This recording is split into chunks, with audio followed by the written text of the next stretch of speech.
وَلَنَبْلُوَنَّكُم بِشَيْءٍ مِّنَ الْخَوْفِ وَالْجُوعِ وَنَقْصٍ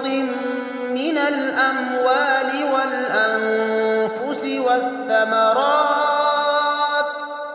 وَبَشِّرِ الصَّابِرِينَ الَّذِينَ إِذَا أَصَابَتْهُم مُّصِيبَةٌ قَالُوا إِنَّا لِلَّهِ وَإِنَّا إِلَيْهِ رَاجِعُونَ أُولَٰئِكَ عَلَيْهِمْ صَلَوَاتٌ